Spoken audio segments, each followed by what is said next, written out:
This episode of The Havery Show is being brought to you by Heartland Tax and Accounting, 863-385-5020. The following program has been rated G and is suitable for all audiences.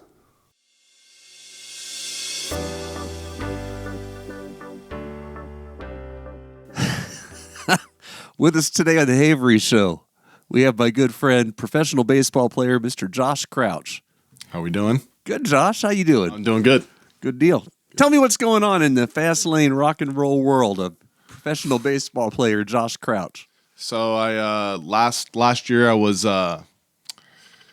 played with the Tigers the past 3 years, and then unexpectedly this off season, about a month and a half ago, I was traded to the Angels. So I'm in the process of continuing to train and continuing to get ready to show up to spring training next year, but I'm going to be in Arizona this year instead of Florida. So Arizona. yeah. That's a little bit of a shift for a Florida cracker, but you have been to Michigan, you've been to Toledo, you've been all over the place with your baseball career. No, never made it. Haven't been to Toledo yet. I've been to the field, but it was Erie. That's so right. I've played in Lakeland, played in Grand Rapids, Michigan, played in Erie, Pennsylvania, and then just throughout the whole Northeast and the Midwest, and it's been a journey the past 3 years. So Yeah, it sure has. You know what else has been a journey has been watching you since you were a little kid. It's been really cool to see you go from this bratty little kid with a baseball in his hand to being on World Series winning teams as a kid, up through a great high school career. It's been really fun watching you. You've added a lot of happiness to my life personally.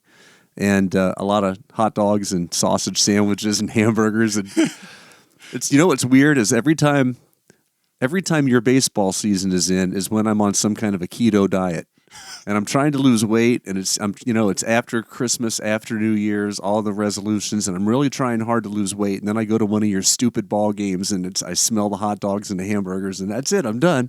well, you look great now. Well, thank you very much. That's what it is. I appreciate it. Investment, That's so. because it's not baseball season yet. I'm not at one of your spring training games eating sausage sandwiches all day. So let's jump in the time machine and go back. Yeah. When did you know that you wanted to make a career out of baseball? How old were you? So my parents introduced me to baseball at a young age. It's pretty much, they say, out of the womb, like 2 years old. They when I was born, my dad put a baseball in my hand, and I was always kind of infatuated with it. I've never really liked. I always was out doing other activities as far as like throwing a football or throwing or shooting a basketball, just really doing anything athletic that I could. But there was something about baseball that I always loved. I think it's ever since I was 5 years old, it was the difficulty of it, and just the amount of time and work you have to put in to be great over time. It's more than any other sport. So really, since I was about 5 years old, I had an aspiration to play baseball. That's when I started getting into it full time, really about t-ball and stuff. But it wasn't until, I would say, when I was around like 10, 11, 12 years old, right when I was coming through those World Series teams. Yeah. That was the first time I was like, all right, well, I think I can make a shot at this. And thank the Lord that my parents have been so gracious to me, as sacrificing all their time, effort, and money over the years just to take me around the country and play, and I've become the person that I have now. So, well, they've done a great job, because you've become a really good person. You worried me for a while there. Yeah, but you came out on top. Yeah, so good for you. I'm proud of you. Yeah, how many of the kids on that World Series team went on to play high school ball with you? So or somewhere else? Everyone. I believe every single kid that was on the World Series team went to play high school, whether it was between Avon Park or Sebring, and Lake Placid, I think maybe. But most of them I played with at Sebring High School. Yeah. A couple kids were a couple years older than me, but I would say My junior, senior year, we had 7 kids committed to play college ball, and then there was another couple kids that went and played junior college ball. So I would say there was probably about 10 kids that went on to play college ball off of that World Series team. Yep. So it was very good, very homegrown team. We stayed around here. We really didn't follow into the travel ball circuit of going to play in Orlando, Tampa, all this stuff. We would just have our own personal team, and then we would work and practice together year round. So we developed this really good relationship with each other, and we all knew each other, and we competed every day with each other, and that just provides a really good environment on the baseball field to win. So Very cool. Yeah. That was a successful Sebring High School baseball squad that you had. yeah. You went into the playoffs. Did you go in all 4 years, or was it just like your junior and senior year? So it was my freshman year of high school. I broke my jaw. That's right. And then my sophomore year is that year that I hit that home run off of Shane McClanahan when we were in the regional final. Yes. The regional semifinal that brought us to the regional final. And that was out of town. That was in Cape Coral. That was in Cape Coral. Me and Harrison went to that. Yes. And we chased down that ball. Yes. Yeah, and then we came back and we played, I can't remember who it was. It might have been Robinson or something from Tampa. And we just there was like a couple thousand people here at the baseball game. It was one of the biggest baseball games as far as population-wise that we've seen in a while. We just got absolutely railed. We got smoked. You guys tanked. So it was bad. The game before that, where was it? Cape Coral? Cape Coral. Yeah. That was one of the most exciting ball games that I've ever seen in my life. It was awesome. It was incredible. It really was a once in a lifetime kind of experience. And when you jacked that homer, it was like, oh wow. What's been cool for me too is to see the kid that I hit it off of. Obviously, he was notorious then for throwing a left-handed pitcher, throwing hard, Shane McClanahan, and now like seeing him, he went to USF, had Tommy John surgery, and then ended up getting drafted and to the Rays, and then now he's a big league all-star, and he's one of the best left-handed pitchers in the game. So everyone knew he was good back then, but to see where he's at now, it's like pretty. You can say that you went yard on him, no doubt. Still got the video, and it brings chills to me every single time. That was crazy. Oh yeah. So from the Sebring High School team that you played on, how many of you guys went on to play pro ball? Only me. Only you. Only me. Yeah. So it was. Thought a couple guys had a chance, and then, life happens for people in certain ways. It does. In order to get to the one thing you realize in baseball is that, especially nowadays, the draft used to be so much bigger. It used to be 50 rounds, and then they go to move it to 40 rounds, and then now it's 20 rounds after COVID, and then there's even talks of lessening it even some more. So baseball, to get into professional baseball, is just a exclusive community now, and it's very hard to get in it, number one, and then stay in. It's even harder because of the refiltration every single year, and kids are just getting better and better with more access through social media and more access to bigger facilities and stuff like that. So it's pretty special that I was able to come here, come from a place like this and make it as far as I have, and I'm super blessed and thank God for that. But it's awesome training with another, you have Josh Rivera that got drafted for University of Florida in Avon Park. And then this offseason, I've been working out with Kellen Lindsay, who was the first rounder to the Dodgers this past year. And we work out over at Corey's place at Peak Sports. And it's been super good just getting a couple guys together and, small town and very cool being able to make it. So, but it just shows you how small of a percentage. How many hundreds and thousands of baseball players have come through these towns and only 2-3 guys make it. It's true. So, but hometown, along those lines, have any of the old timers that went pro ever reached out to you? Flash Gordon, Gabe White, James Hurst, Eric Knott, any of those guys? Have you ever chatted with any of those guys? I knew Eric Knott when I was in high school, just because he was on the coaching staff before he moved away. Yeah. So I know, and then his dad obviously goes to the church. I saw him the other night actually, and but never really met James Hurst. Never saw Gabe White when I was in high school. Then he moved out to Georgia, I believe, and. I saw Flash when we were at the went up and introduced myself when we were at the probably about a month or so ago. I was at the farmer's market in Lake Placid, and I saw him and obviously knew who he was, and went over and introduced myself and played against his sons a little bit in travel ball and growing up and stuff like that. So, but as far as, I mean, obviously Corbin Hoffner, he's another good Oh one. yeah, Corbin. That's right. Yeah, he's one of the younger guys. He's in the middle of all that. So Corbin, know him, and then you got Tyler Pike. I've known Tyler Pike a little bit. He's a more recent one too. And let me think who else. You have Tyler Carr down there in Lake Placid. Yep. Tyler Carr in Lake Placid. So besides that, that's really it. Yeah. That's really it. So wow. How cool though that you're able to say that you're one of the very few that was able to do it. Oh yeah. It's fantastic, really. Yeah.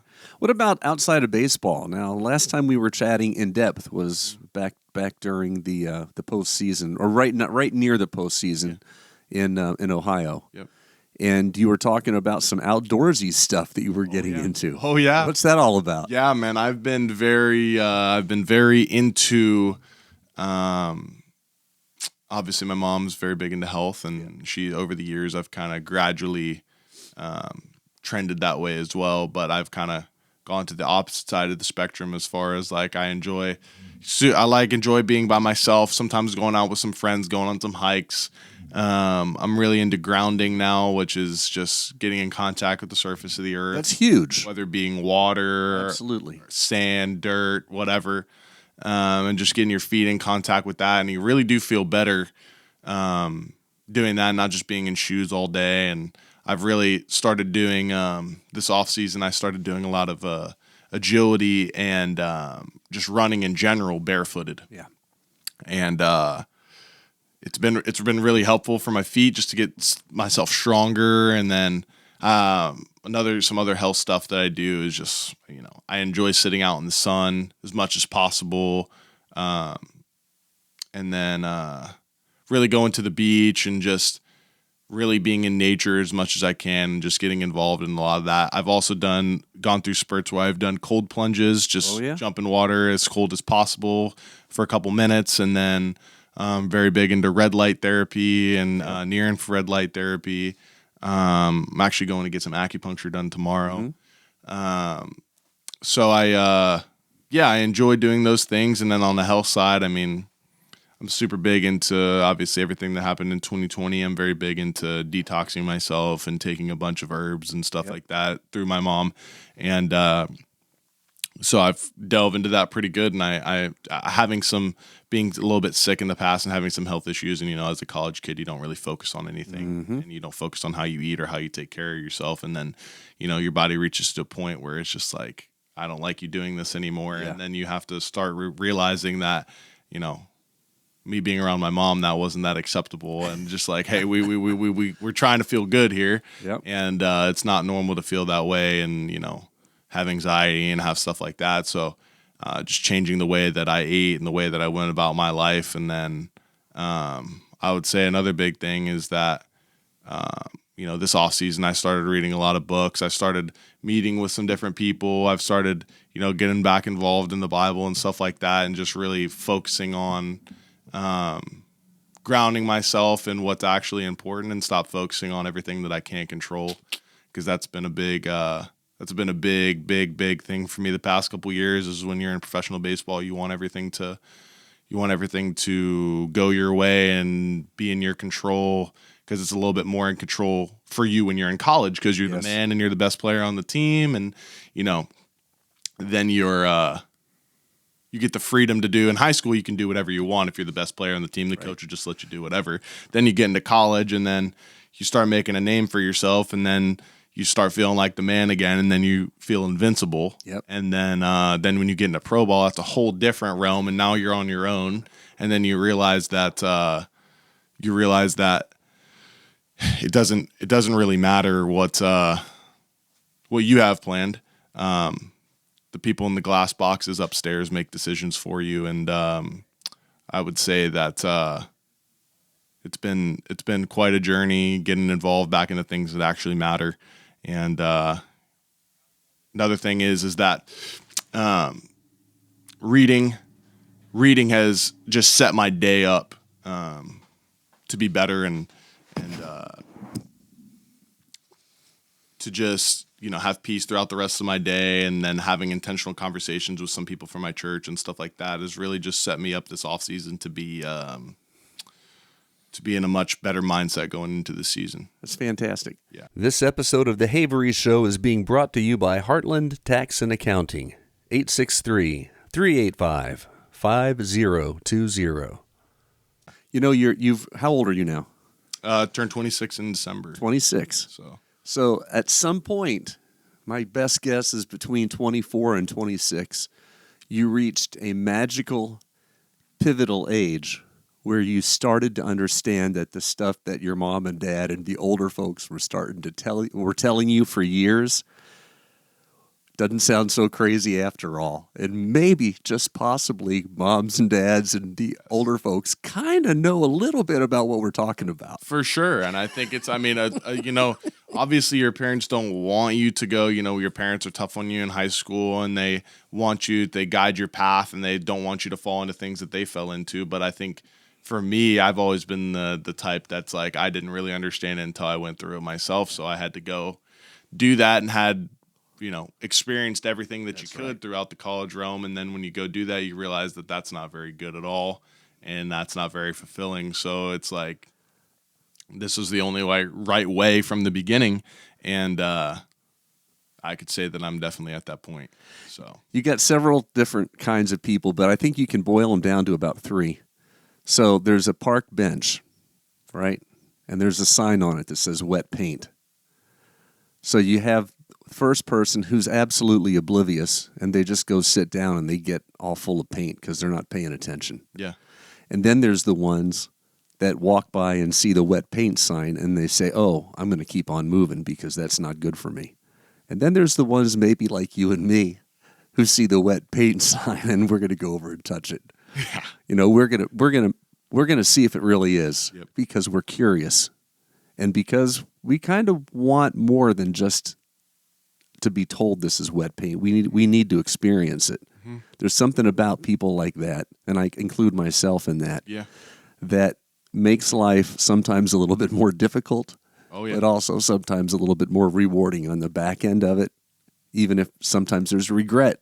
For sure. Tied into it. For sure. Yeah, no, definitely throughout the years had a lot of regrets ever since high school, and you look back but you also realize that maybe God orchestrated the paths to align a certain way for you. Because maybe if I didn't go through all that stuff in the past, and I wouldn't have been and understood what I understand now, and can live the rest of life on the correct path instead of just constantly running and jotting around everywhere and not really having a home. So yep.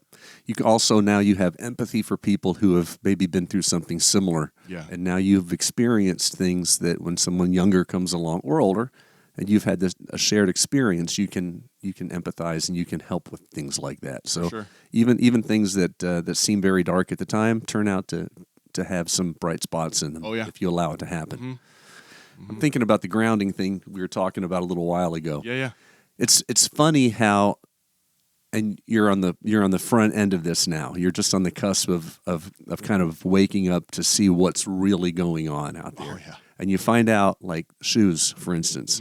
They make all these shoes with all these paddings to make our feet feel good, and that's not what we need at all. Oh, no. They're the shoes that we wear actually hurt us. Oh yeah. In the long run. Oh yeah. So I've got a couple pair of Indian moccasins, solid leather, no bottoms. I like to walk around in those because you can ground, you can earth with those.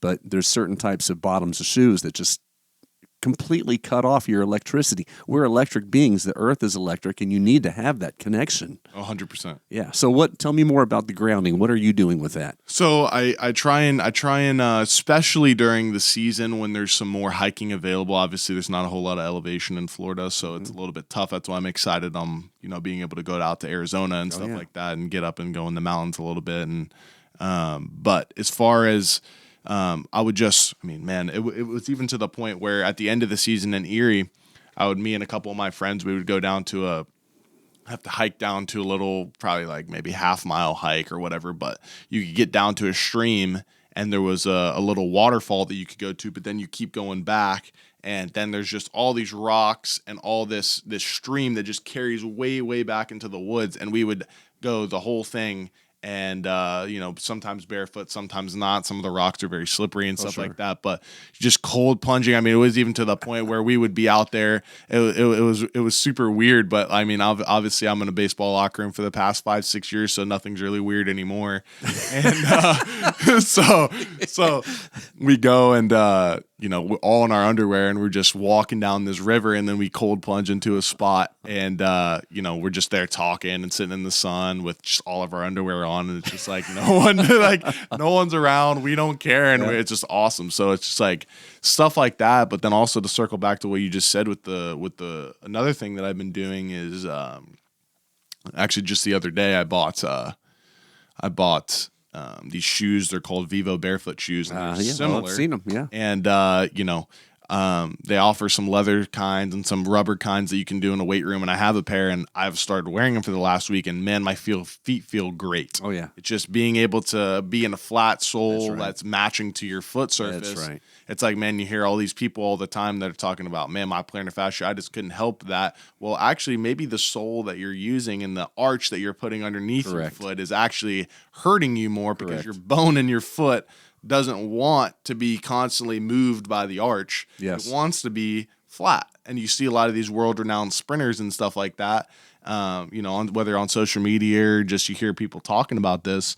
And, you see a lot of world sprinters with their feet, they're caved in that's right. on the inside, and they just have this terrible looking foot, but they're the fastest people in the world, and they wear flat shoes all the time. So it's just like they're not looking for arch support. Right. So why would you, as a normal guy just trying to go to a job every day, think that it would be okay? And I've talked to my dad a little bit about this, and just all the money in soles and stuff that you spend over the years, and it's just like, maybe you should try a flat shoe and see how you feel, because you don't really talk about, man, my feet hurt when I'm walking around barefoot. Right. That's right. So, but second you put shoes on, now your feet hurt all of a sudden. So it's something to it. Yeah, there is something to it. Speaking of your dad, just a little while ago, your old man flopped like a fish on the pickleball court. Crazy. Scary stuff. Very scary. I was in South Bend, Indiana when I got the phone call, and my last season wasn't defensively, it was very good. Offensively, it was not where I wanted it to be whatsoever, or where it's been in the past. And I can say that the second that I got that call when I was in South Bend and I had to fly home, I was the rest of the year was pretty much over for me mentally to be able to have to fly down here. And, my family met us down in Sarasota over there, and to see that and to see the situation that my dad was in that emergency room, it was like, man, a lot of stuff changed. And I also feel like I wasn't completely bought into the health side of things. And then I see 20 tubes hanging out of my dad. And I'm like, oh no, I'm changed, because I was 50% of the way there. I was into some health stuff, but I would still just go out and eat however I wanted and do whatever I wanted. And then I saw my dad like that, and I'm like, no, I'm buying in 100%. And then, usually when I do that in my head, I go to the far end of the obsessive side of things. So that's kind of where I'm at. But man, to see dad where he's at now, obviously the Lord has a plan for his life, because I mean, man, I don't even want to watch the video. I won't look at the video that they have of him on the court. And but just to see where he's at now, and then him making it through cardiac rehab, it was just very hard for me to be away from home and just leave mom here. Obviously the church has helped out a lot, people financially supporting as well, and super grateful for that. But just, again, that's how the baseball season's it's grueling and it's tough, and people don't understand, especially when you have something like that happen. He basically died on the court. He did. He was. They had to do full CPR, full life. Full. And the crazy story is not a lot of people know this, but my dad's always been into tennis, and my whole family has been, and he was actually supposed to go play at another pickleball court that night. And our neighbor across the street was like, hey, man, you should come out and play with us today at this court. And he convinced my dad to go. And when he went down, there was a cardiac doctor right there on the court. that was able to do the maneuver on him, Yep. and that ultimately, saved his life. And if he would have gone to the other court, he would have been dead. So, like, obviously, God's got a plan. Obviously. It's pretty awesome, obviously, to have my dad here and Oh, yeah. just to see his recovery. And he's back at the church now and doing everything over there. And him and I are kind of going along through some, he's doing some workout stuff. So we're doing some banded stuff for like his posture and, just trying to, older people, they get, they're not as stable and they're just kind of, not the way they were built in the past, and just trying to keep him upright as much as possible. Yep. And, so he's in much better shape. It's amazing that, that we go through this cycle. And when you were little, he was the one putting you through the drills, putting you through the work, and putting you through the exercises, and do this because this will help, and do this because this will help you with that. And now you're the one who's helping him through this stuff. Crazy. It's amazing, isn't it? And one day your kids are going to be doing that for you. Mm-hmm. It's remarkable. It's a crazy thing. Yeah, him and I, the amount of hours that we put in together is just, even yesterday we went out for 2-3 hours at the cage and just alone in the middle of a pasture in Wauchula. Yeah. Just doing catching work and stuff like that. So obviously super, super grateful that he's still here, that we could be able to do that. Absolutely. And, yeah. This episode of The Havery Show is being brought to you by Heartland Tax and Accounting, 863-385-5020. Yeah, and your mom has had her own health issues, and those have pushed her right into holistic healing and natural healing and supplements and vitamins and herbs. So she's one of the local authorities on this stuff. Oh, there's no doubt. I mean, Mom, the amount of people that Mom helps out, throughout the community, stemming from the church is crazy. And I could say I'm starting to become more like my mom, and just the aspect of, like, throughout the season, especially after my dad had his stuff in July, and then I come back, and the rest of that season, I'm just going on a health spurt, and just guys in the team are starting to notice all this crazy stuff that I've been doing. So it's like, they're like, man, what are you doing this for? What are you doing this for? Because I think people in baseball are a lot more receptive, especially like a lot of the pitchers you hang around, they're like deep thinkers and they think about stuff. And a lot of the pitchers that I hang out with are also into the grounding and stuff like that. So they broaden their horizons a little bit.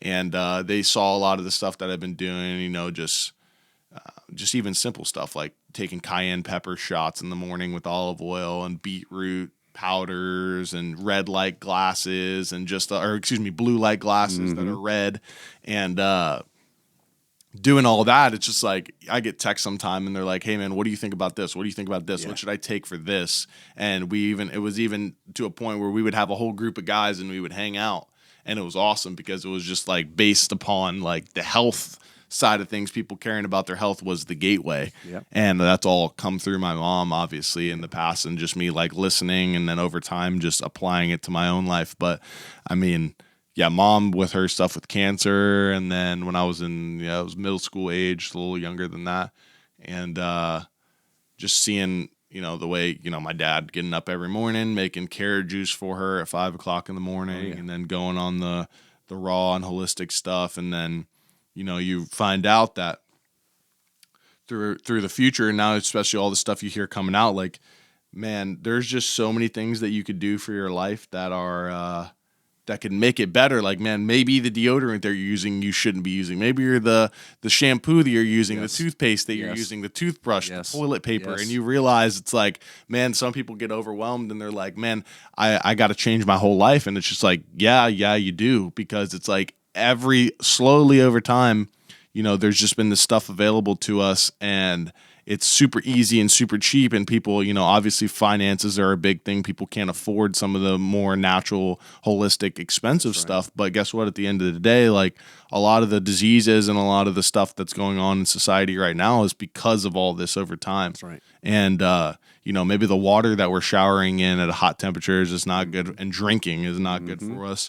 And obviously we all know that the food is trash. Oh, yeah. So it's like,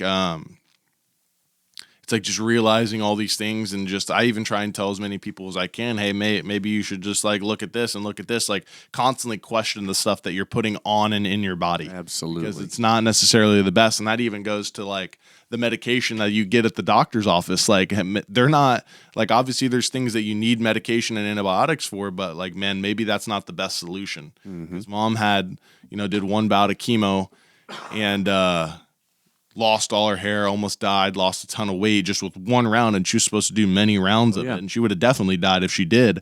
And her just being able to say no to that and then go along this other trajectory, like your body wants to heal itself. Absolutely. And it has everything it needs. Exactly. So it's like you just have to, limit a lot of the environmental toxins is what they call them, and just really put things that are single ingredient, whole in your body, and that it's truly healthy for it, and just be aware. But I would say, man, people just don't question what's in front of them enough. Like, hey, maybe is that good? Is what I'm seeing on the news good? Ooh. Or is it a lie? Is what I'm putting on my body good for me? Is it a lie? Is it like, could I do something better? There's always something better. Always. So, just being aware of those things now is shocking. So. It really is. And I'm not a political guy. Yeah. As far as politics go, I'm Switzerland.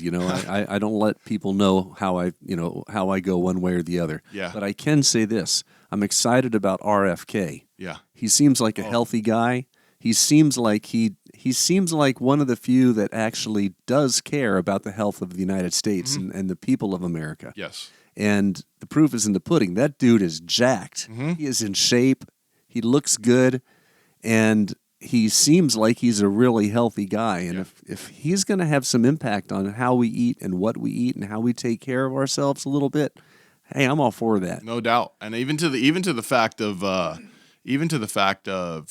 they're trying to do with the people that even are sticking with the fast food, like maybe using better ingredients. I know there's something about going back to tallow. Tallow is making a huge comeback. 100%. And I actually rubbed that all over my face. Yep. So it's very, very, very good, and much better than obviously all the seed oils and stuff that have been put in our food that we, when I was younger in high school ages, you go and you eat whatever and you just don't think about anything that you're doing because it doesn't matter at the time.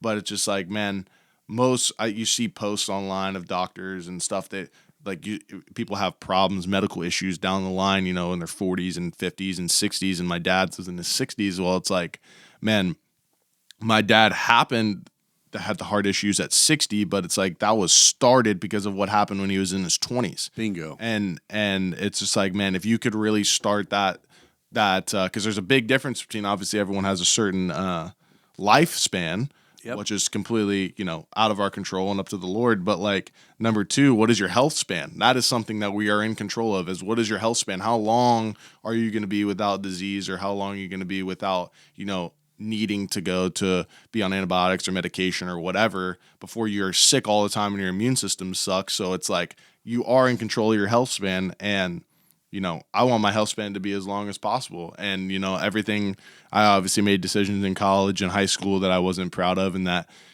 I think everyone makes. You got to experience a little bit of what you think you need until you find out you don't need it. That's right. And then now I'm just on, and I'm super routine oriented as far as like what I'm eating every day, and I'm not saying I don't go out and I don't eat at certain places and I don't have sweets and I don't have cookies and stuff like that. But it's for me, it's like a 80-20, 90-10 lifestyle. Like 80% or 90% of the time I'm living my robotic, eating the same thing all the time, because I'm eating ground beef, venison, rice, potatoes, fruits. And that's all I eat every single day, and it doesn't get old. And 20% of the time, 10% of the time, we go to Thanksgiving, Christmas. I go with the family up in Tennessee and stuff like that, and I have the stuff that I like, the cookies and the cakes and stuff. But then you also have to be able to be disciplined enough to bring it back to that 90%, and because that's when people get out of control. That's right. So that's cool. You're on a good journey there. Good, really good. All-time favorite sports movie? For me, it's Moneyball. You know what? That would have to be right up there with me too. Probably in the top 3. Yep. That's a great movie. Great movie. And it gets also on describes base. what's happening in baseball nowadays. Brother, does it ever. It's yes. Oh, yeah. So it really describes that, man. a lot of the old school like guys that just go based upon what their gut and their eyes tell them. People that are in charge of organizations are being pushed out by people that are analytically based and necessarily don't have a baseball background, but then, man, they really understand analytics and they understand statistics and they understand things of that nature and how can that be applied to the game of baseball. And as far as like what players to put out on the field in what situations and what players to acquire, what players are going to be better, projection in the future. And, man, it's just, I'm not saying any of those things are bad, right? But just saying that because being in it now, I mean, we love analytics, but there's also because the analytics can help you prepare to the fullest extent of what you're going to see probability wise in the game. And but man, the other thing is you got to have the baseball IQ to understand when that doesn't matter, and you just got to go out and compete. And it doesn't matter what the iPad says. It doesn't matter what the phone is telling us or what the computer's saying, man. Just you got to go and you got to understand that, like, you got to pay attention to what the game is calling for and what the game is asking for and what's happening in front of your eyes. And then you got to make the in-game adjustment, something that no computer or no screen can tell you. That's right. So I feel like combining the two is where we're at in baseball today. And I think some people get a little bit confused and they just go all in on the analytics and forget that side of things. And it's just, I've gone into that as well. And a lot of other, I mean, it's not realistic. There's so many things, like there's so many rabbit holes and weeds that you can get into with that it literally messes with your mental. It's just like, man, the computer's telling me I'm so good at all these things and I'm elite at this level. But now if I click one or two other buttons, it shows me 20 things that I suck at. And it's just like, man, am I really that good?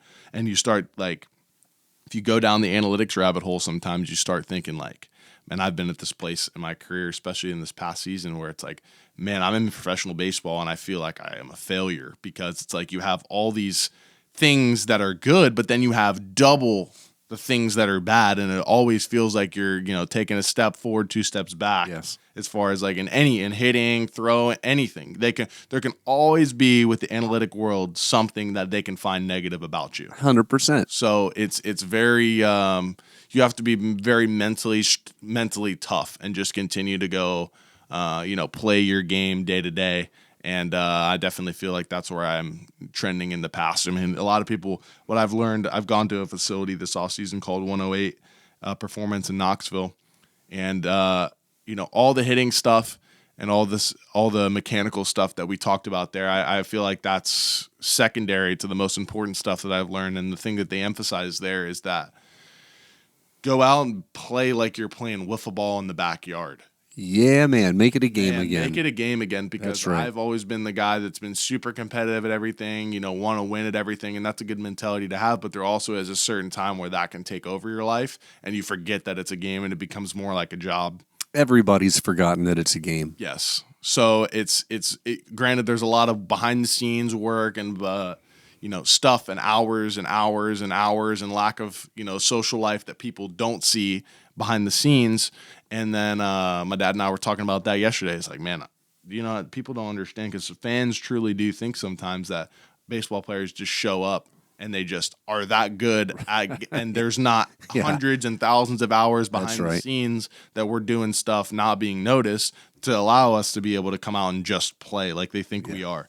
But I think that, me moving forward, I think it's going to be a great opportunity to just realize that it is a game again. And that's the thing that the facility is taught. It's like, man, we go in, first thing I did when I was there is I was taking like swings with a wiffle ball and a wiffle ball bat. And they were just like, man, if you can just really go back and think like, man, when I was a 12U playing, and that swing that was back then, that was the best my swing's ever been in my life. And why was that? Is because I was just taking swings based upon what I was feeling and how my athleticism was going, and just having fun. Ultimately, it wasn't like all this mechanical, like I gotta be here, I gotta do this. Man. And I get down rabbit holes with that, and it's just like, man, you forget that it's a game. Like my job is not baseball, I get to play it. So bingo. You have the privilege of playing baseball. Correct. You get to go out and have fun every single day if you allow yourself to. Correct. But the minute you turn it back into a business and mechanics and all the other stuff, I'm sure it changes everything. No doubt. I'm sure all of that stuff sucks the joy right out of playing the game. And the hard part is that that also can just like trickle into your off the field life. Yep.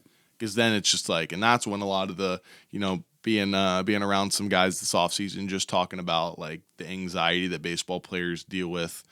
Just because baseball, unlike other sports, the reason why I think baseball is the hardest sport in the world to play is because baseball is, obviously hitting a ball is hard enough, but then doing it for 8 months out of the year, and it's designed around failure. Yeah. Like if you do something 3 out of 10 times successfully, you're considered a success. That's right. But really, in reality, that's a failure because I only did it 3 out of 10 times. I wasn't even half as good at it. It wasn't even 50% success rate. So, and most people are in the 25%, 25 to 27, like 230 to 250, 260 batting averages and stuff like that. Well, you're successful 26% of the time. What are you going to do with the rest of the percentage of the time that you're not successful? And how are you gonna react to that? Are you gonna, you leave the field and you're going 0 for 4 with a couple strikeouts and you feel like you suck, and then you go home and, if your girlfriend, or I obviously don't have a family yet, but now you're pissed at your girlfriend for no apparent reason, but it has nothing to do with her. It's because I sucked during the game.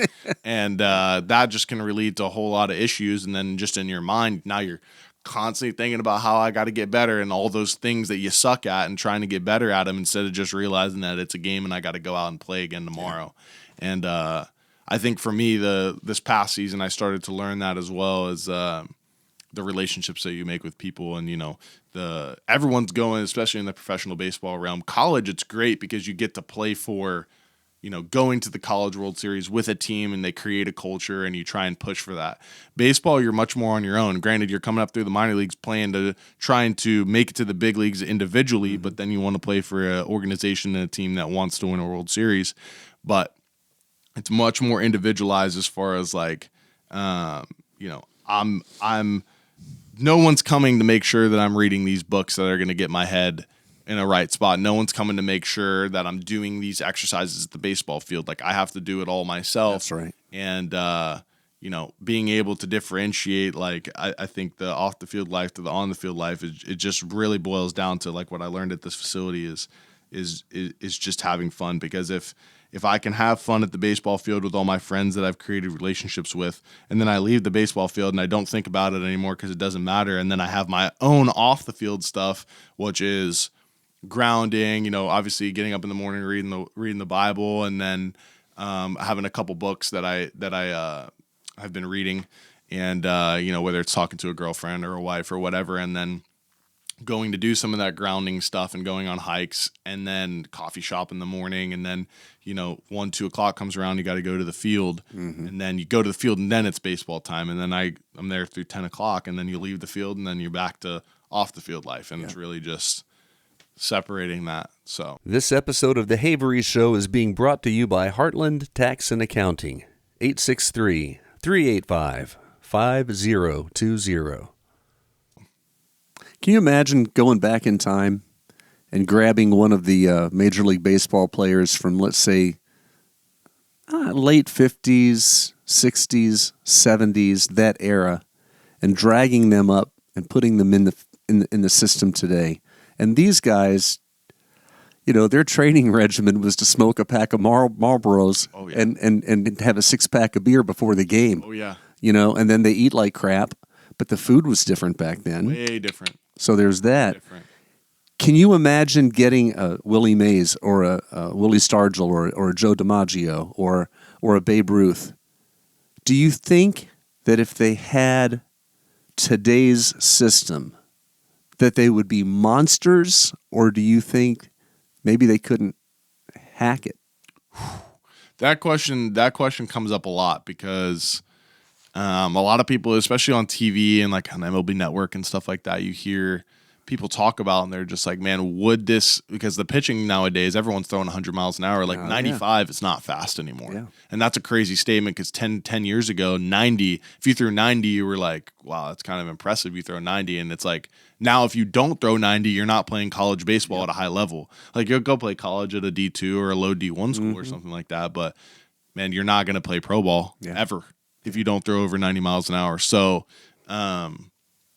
it's and now that number's even going up even more and more and more.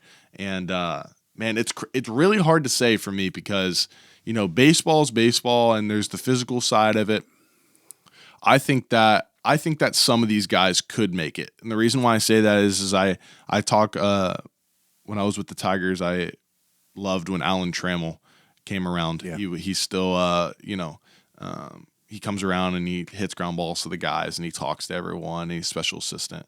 And so he comes around a couple times a year, and I just love hearing all his old stories and all the people that he used to play with, and it just makes me really like the game is the same.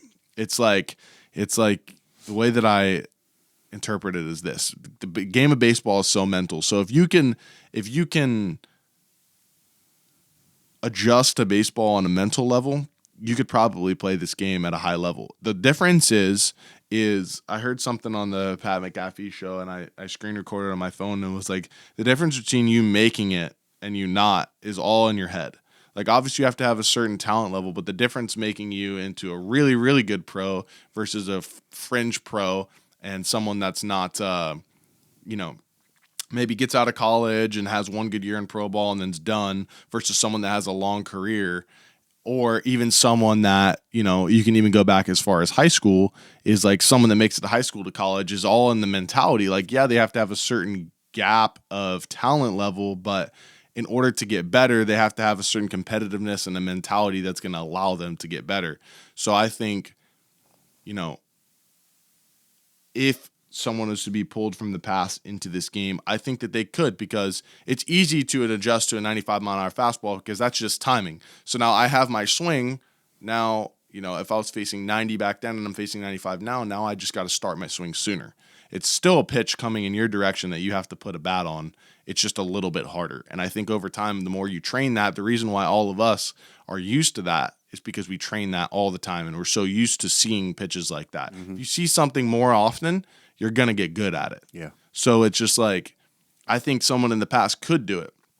But I think, man, the thing that I think is so much different now is, plus, if you also have to think, if you pull someone from the past and put them into nowadays game, now they have all the resources of now today and the recovery, and they have all the machines and they have everything like that. So I think that anybody given the right situation and the right stuff could play. It's just, man, doing it over the course of 8 months of the year is just, it's like Tremble used to say, you never know how you're going to do. You can project all you want on somebody when someone's getting drafted out of college and drafted out of high school. Man, I think that they're going to be good. We think that his body type is going to work out. We think that, he has the mental game to be able to do it. You will never know until you put them in that situation and they go through an 8 month season, Mm-hmm. and they have an 0 for 20 and an 0 for 25 in front of 10,000 people. Yeah. And then you don't know what to do with yourself. And then you don't, then how quickly are you going to get back on track? Are you going to derail and go out and get hammered every single night? Right. And then now you're not good and you just wasted a whole year. Yeah. So it's like figuring out these things. That's why the minor leagues is a thing, is because like the NFL, obviously it's extremely physically grueling, but I saw a guy last night in the Notre Dame game. He's 6'8", 325 pounds. Like, you can't train that. Like, Right. That's just straight Right. genes. Sure. Like, there's none of that in baseball. You got Aaron Judge at 6'8", and you got Jose Altuve at 5'4". Correct. So it's really between the ears and how good of an athlete you are with hand-eye coordination and how long you can do it, man. Because the ups and downs of baseball are crazy, and how often you can stay even keeled is going to lead you to the most success. So let's flip it then. So you're saying that baseball is baseball. I pretty well agree with that. But if you take the players from the past and bring them up, then they have all these benefits. Yeah. They have the trainers, they have the equipment, they have the diets, they have everything. They have all those benefits that they would not have had in their day. If you take today's players and put them back in that era, I think it would be a crazy adjustment. I think we could do it because obviously we're hitting the ball, and that's what it boils down to. But man, to be able to do it without the without the machines that I have and all the devices I have and the trainers and like people that are going to do massages on you and the chiropractors and stuff like that, without doing that, it would be a huge adjustment for me, because that's what I rely on. That's one thing that I do better than I feel like than most is that, I have my stretching routine, and I have my band routine, and I have my hitting routine, and I have my catching routine, and I just do it every single day. That's right. And the consistency of it is what makes me great. So I think that trying to find that consistency with less resources would definitely be a problem. Yes. For me. I think that one thing that would be good for me is that if I didn't have this phone back then, Yeah. and now I could just go play baseball and not worried Yeah. about what anyone else was thinking or saying or anything, worrying about someone else that's at another level or anything like that, just focusing on going to play that game at night. And I think that's one thing that I would enjoy. Yeah, I believe so too. This episode of The Havery Show is being brought to you by Heartland Tax and Accounting, 863-385-5020. All right, so let's you get to field your perfect team. Okay. You're the catcher. Okay. And you can pick all teams, all eras, all years. Who's your pitcher? Who do you want to who do you want to catch? Any pitcher that ever. Your dream pitcher.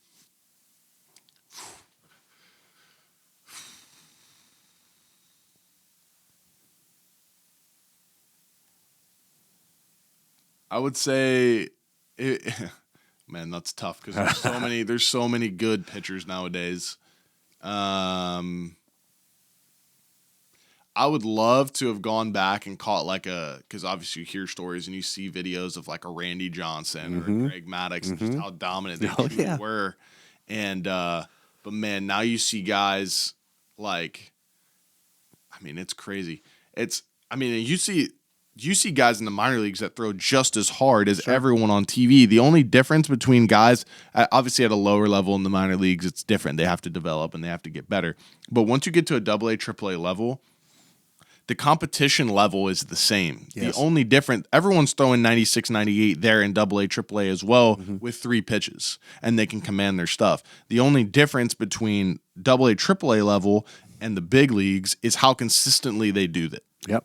Can they come out every single night, bring their A game for 8 months straight? Versus the minor leaguer, he can do it for a couple days, and then he's going to have an 0 for 10 and an 0 for 15. How quickly can he get back on track? Or one pitcher is going to go out and he's going to have 2 or 3 good outings, and then he's going to get spotted for 5 runs one night, and that's going to throw him into a mental spiral that maybe he has a month where he doesn't throw well. Yep. That doesn't happen as often to a quality pitcher in the big leagues. Right. Like, he can jump back on track. So I think, man, for me nowadays, I love like watching Tarek Skubal last year for the Detroit Tigers. I mean, just I caught him on a rehab assignment one time, and just to see his stuff it was electric. But just to see how he makes people look ridiculous on TV, left-handed, big lefty throwing 100 is just like, I would say Randy Johnson would be my one from the past, but definitely nowadays it would be like I would love to catch Ohtani. Like, he is special. He's one of my favorite players, probably my favorite player. I love, again, that's another side of things. I love watching the Japanese and the Asians play. Yep. They really are and that's one thing I could say for myself that I've gone to more this off season as well. Is like watching those swings, just how even pitchers as well. Everything is just athletic and flowy and free and effortless, and there's no mechanics. Like, it's just like, I'm going to go make this look as effortless as possible. And then you look up and it's 98, or you look up and they hit the ball 450 feet and it looks like they barely swung. Yeah. And it's just like trying to incorporate that into my own game has been really awesome. So, yeah, to answer your question, I'd probably say from the past, it would be a Randy Johnson, and I would love to do Shohei. Okay. So we're going to simplify it a little bit. So we're just talking about one dream game.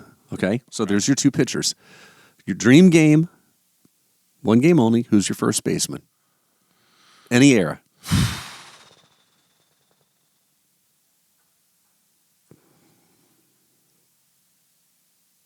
For me, it'd be Albert Pujols.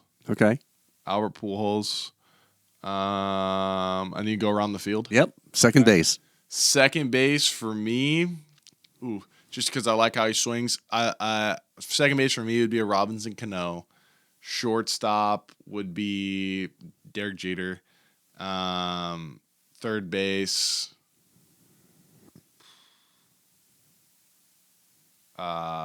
Third base, I'm going to go A-Rod. Center field, I'm going to go Mike Trout. DH, Shohei Ohtani.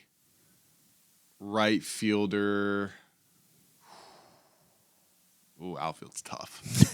Right fielder, I'd probably go Bryce Harper, honestly, even on an all-time list. And then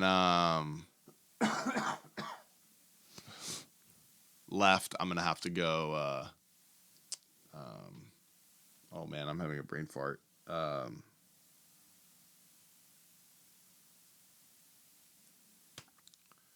What's his name? Ken Griffey. Oh, okay. Seattle. All right. So, yeah. Senior. Junior. Oh, okay. Junior. Okay. Yep. Junior all day. Nice. Manager. That's a tougher one because you don't really get to see managers in action all that much. Agreed. I haven't met him yet, but man, all the things that I hear, manager of the team that I'm on now is Ron Washington. Yeah. Everyone loves him.